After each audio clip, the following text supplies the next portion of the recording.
So thanks for opening this space for the Global South Voice. We're super excited to be here, and we have gotten a lot of inspiration out of like the Personal Democracy Forum. So we are very excited to give a little bit back to the community. So I'm Juliana Uribe, the founder of the Movilizatorio. We are a citizen engagement and social innovation lab. We're based in Colombia, but we do work across all the region and also with Latino communities. And this is me when I was 10 years old. And this is like the day of my first communion. And for many people, this is like a very good memory. But the thing I remember the most is that that day, 3 car bombs exploded in Colombia. And 42 people were killed, many were injured, and the worst of that part is that the next day was Mother's Day. So many of these people who were victims were actually like just buying the gifts or buying the food for the next day. And that's like the first memory that I have where I realized that I lived like in a country that had a conflict. So this is how 50 years of war looked like. This is basically 4 blocks away of my house, 10 years after, and we were still getting these car bombs. So to give you like a glimpse of the fact, we got 250,000 people killed in around like 50 years and 8 million internally displaced people in Colombia. So today, what I'm here for is to tell you a story of how we have transitioned from this to peace and how people power and civic tech have played a big role here. So finally, after all these 50 years of war, and 14 failed peace negotiations, we had 4 years of intensive negotiations in La Habana, and finally, the government and the guerrillas came to an agreement. But at the end of the negotiations, they decided to open for public participation. And this is like the first mistake. They didn't do it during the negotiations. So imagine this craziness. We only had 1 month. We had no mobilizing infrastructure and no money, and we had to mobilize a full country to win a plebiscite pro-peace. So the first thing that we did, and I heard a lot of things on WhatsApp, is connecting people through WhatsApp. Build WhatsApp groups of people who were mobilizing in the regions, mobilizing everywhere, a lot of youth, and we built a movement inspired like by the Move On model, but run with like the basic plan of nation builder and with WhatsApp. And we took people out to the streets. We started campaigning pro-peace. And this is what happened. We lost the plebiscite by only 0.2%. And there was only a 37% vote turnaround in the whole country when peace was being decided. And I can imagine like all of you here thinking, okay, what happened? How can like a country vote against peace? Fake news is the answer. And we've been discussing a lot of this during the morning. We're a very conservative country. About 98% of people are Catholics.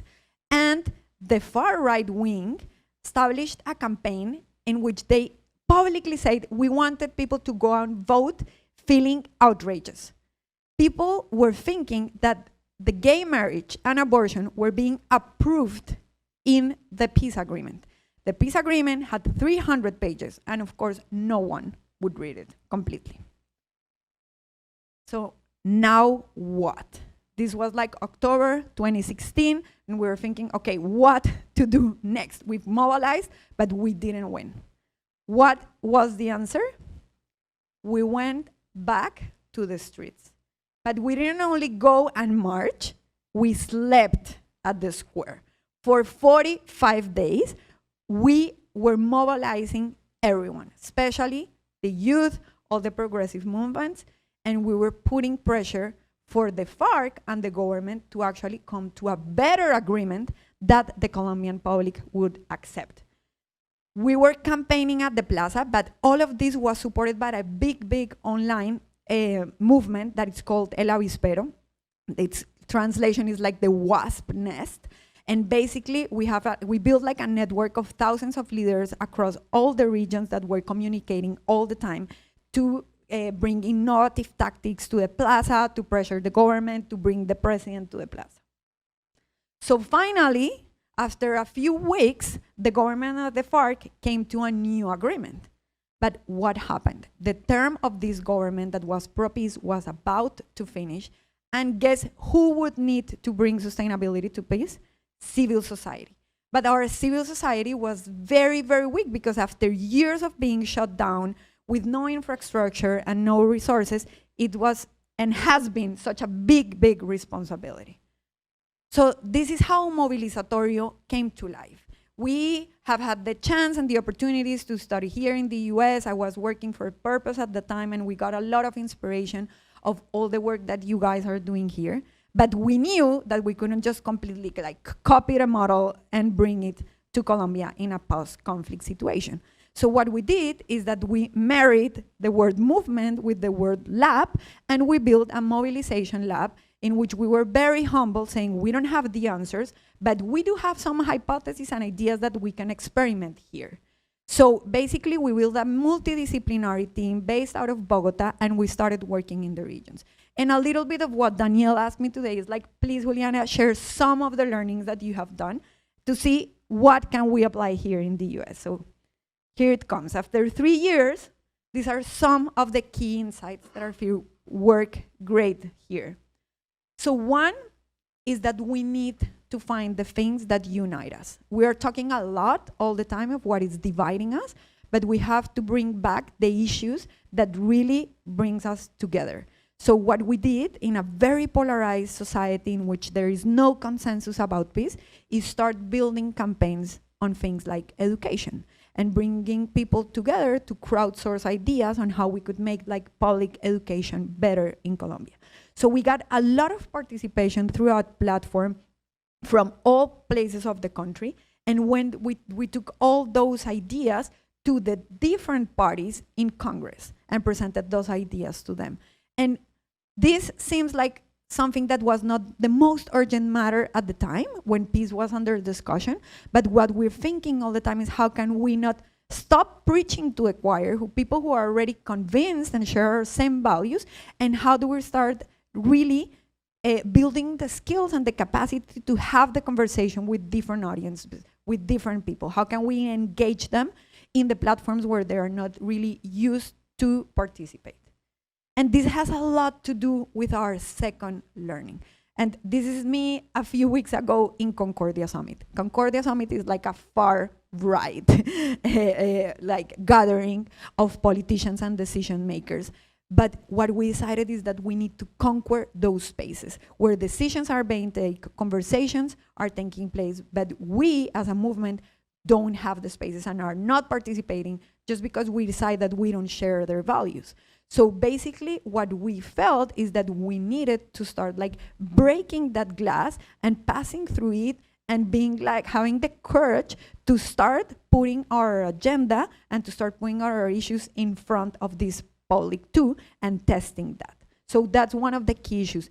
We all the time are saying that we are in silos, but I think it's our responsibility to proactively go out and break those silos and take those spaces and the conversations that matter the most to those spaces.